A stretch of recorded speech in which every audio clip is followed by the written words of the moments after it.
First and foremost, let's give all praise to Yahweh Ba'Hashem Yahushai, Ba'Hashem Rakal Kadash.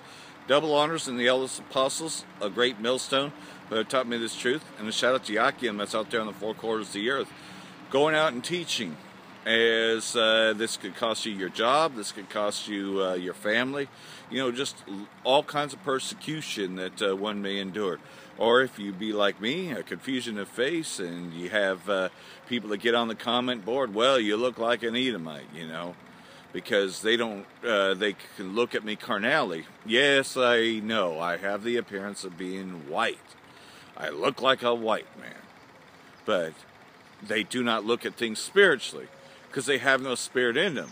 The spirit of prophecy will always be brought forth.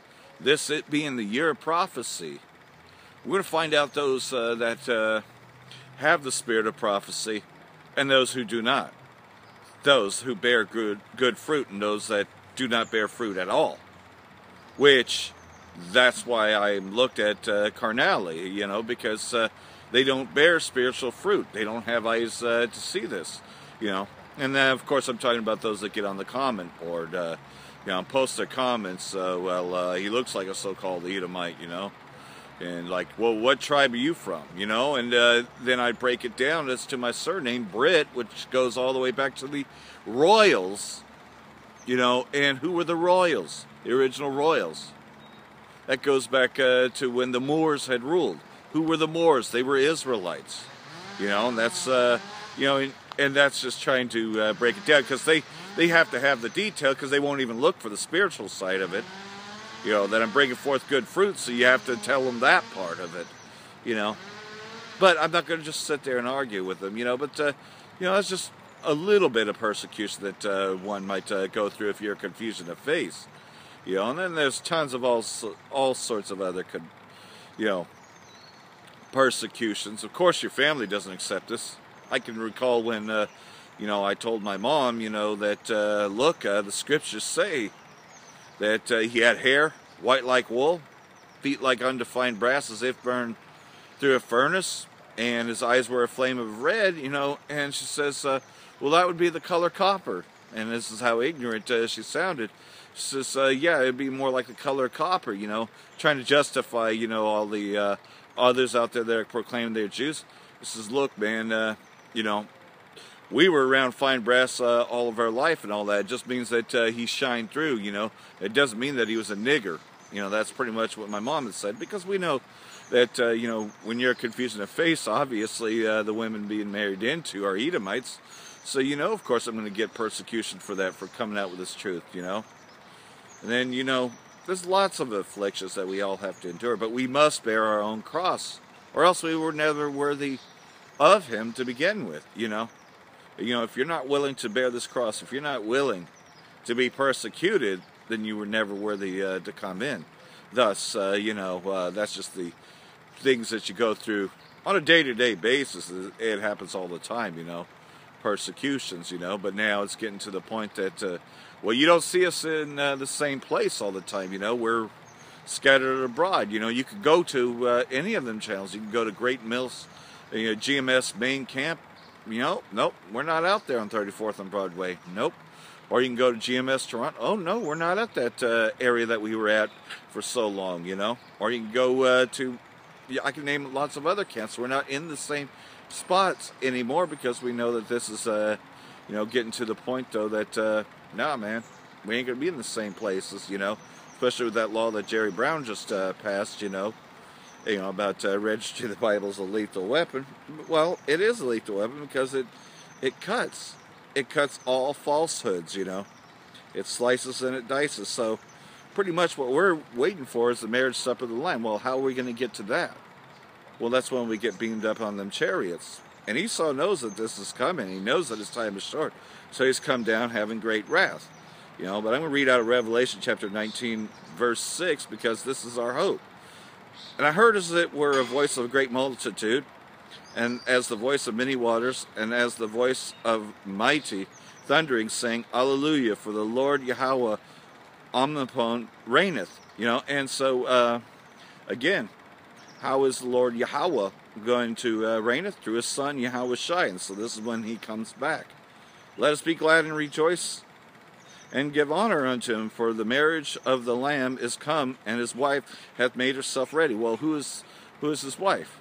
That's the Israelites, the 12 tribes of Israel, which includes the confusion of faces. But you see, we won't have that curse of being a confusion of face anymore. We will be brought into our fullness, because there's really only two, as you would say, colors. There's shades of brown, there's shades of red. Esau happens to be the shades of red, and we happen to be the shades of brown. But you have confusion of face because we're a scattered nation. Let us be glad and rejoice and give honor to him, for the marriage supper of the Lamb is come, and his wife hath made herself ready. And that's what we're trying to do now, to make herself ready, We're trying to get right, come back to law, statutes, and commandments that we once had, And to her was granted that she should be arrayed in fine linen, clean and white, for the fine linen is the righteousness of saints. And that's what we're trying to do now. We're trying to come in, and have a cleansing, because when Yahushua comes back, he's going to look for those, the 1/3, the elect, and we're going to be righteous before him. And he saith unto me, right blessed are they which are called unto the marriage supper of the Lamb. And he saith unto me, these are the true sayings of Yahweh. And I fell at his feet to worship him.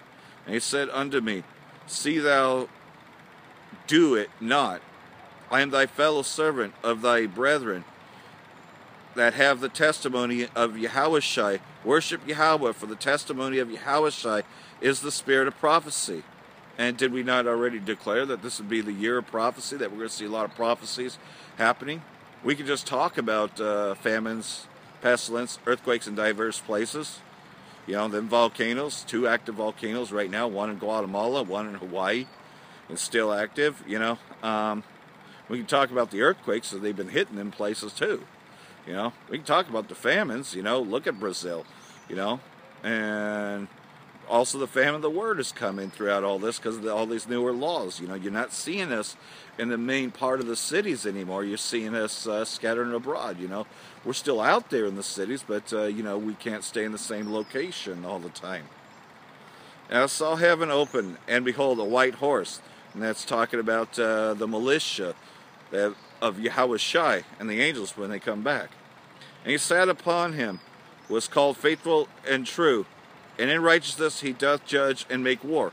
Yes, he's going to be destroying the weapons of warfare, all these, drones and all this other shit, that Esau has, that has shaken the kingdoms and has destroyed the places.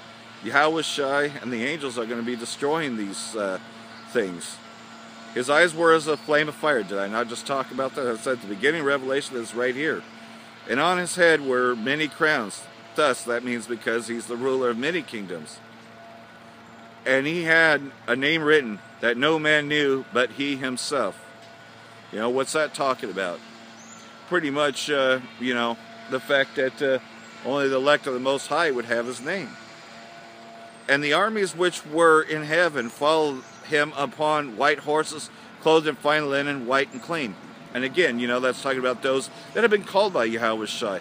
We did not choose. He chose us from the foundations of the world, and called us unto him. That's why we have the names. That's why we were given the names back. We didn't have the names before. But you see, only he knew what the names were. And now we've been given those names. And out of the mouth goeth a sharp sword, that with it he should smite the nations, and he shall rule them with a rod of iron. And he treadeth the winepresses and the fierceness and wrath of Almighty Yahweh. And he hath on his vesture, on his high thigh, a name written, King of Kings and Lord of Lords. And I saw an angel standing in the sun, and he cried with a loud voice, saying to all the fowls that fly in the midst of heaven, come and gather yourselves together unto the great supper of the great Yahweh. And again, this is talking about when we're going to be brought into the righteous kingdom, when we come back from the chariots, that is the elect of 1/3, a new heaven and a new earth shall be declared. And we will rejoice with gladness because we've been brought out of this kingdom. Babylon the Great, America, we're going to be finally out of our place of captivity, but most of all, Yahushua is going to rule. And that's why we're trying to rehearse the righteous acts. So enduring persecution is just the beginning of many things. You know, we may have to lose our jobs, you know. It's happened. It is happening, you know. But it's just one of the many crosses that we will have to bear. A lot of us, we may be martyrs. We might have to die for refusing the mark, the RFID implant. You know? It's just what comes with it. But do we really want to live in this life?